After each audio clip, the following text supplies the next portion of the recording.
ભાવનગરમાં પોરબંદરના પીએસઆઈ સામે દુષ્કર્મની ફરિયાદ દાખલ કરાઈ છે। યુવતીને પોતાના પ્રેમ જાળમાં ફસાવી અને વારંવાર દુષ્કર્મ આચર્યા હોવાના આક્ષેપ થઈ રહ્યા છે। નીલમબાગમાં યુવતીએ પોલીસ ફરિયાદ નોંધાવી છે। યુવતીની સગાઈ થતાની સાથે જ સાસરિયા પક્ષને ન્યૂડ વિડીયો મોકલ્યા હતા।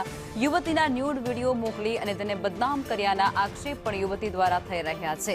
ત્યારે પોલીસે આરોપી પીએસઆઈ બેન્જામિન પરમારની ધરપકડ કરી લીધી છે। આગળની કાયદાકીય કાર્યવાહી તેમના દ્વારા હાથ ધરાઈ છે।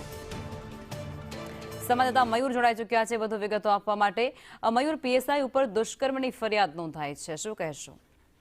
જી લખમાં ચોક્કસથી વાત કરીએ તો ભાવનગર શહેરના જે નીલમબાગ પોલીસ મથકનો જે વિસ્તાર છે ત્યાં એક દુષ્કર્મની ફરિયાદ નોંધાઈ છે, જેમાં ભાવનગરના જે તત્કાલીન અને હાલ જે પોરબંદર ખાતે જે ફરજ બજાવી રહ્યા છે તે પીએસઆઈ પરમાર છે તેની વિરુદ્ધ દુષ્કર્મની જે ફરિયાદ નોંધાઈ છે।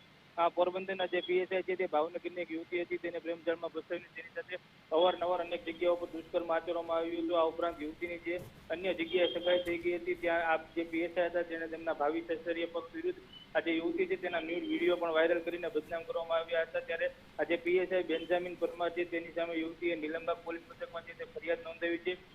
ત્યારે કહી શકાય છે કે ભરતનગર પોલીસ મથકના પીઆઈ છે તેમની પાસે આ તપાસ સોંપવામાં આવી છે અને હાલ પીએસઆઈને ભાવનગર ખાતે લાવવામાં આવ્યા છે અને વધુ કાર્યવાહી છે તે હાથ ધરવામાં આવી છે। જી આભાર।